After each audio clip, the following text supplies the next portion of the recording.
相同的音效。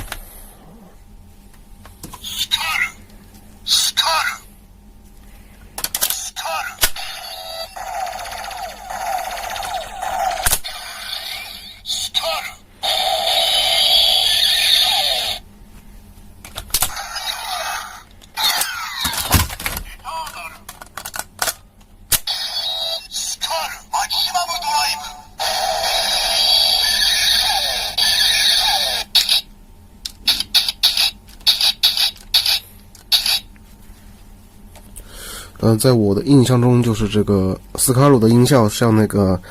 大叔的那个枪的那个玩具才能够触发的。但是我记得在那个剧场版里面，大叔有一段就是把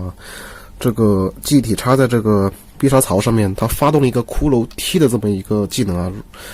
就是不知道出版的那个腰带里面有没有这个音效。如果有出版的朋友可以告诉我一声，就是他这到底是阉割了还是说本来就没有啊？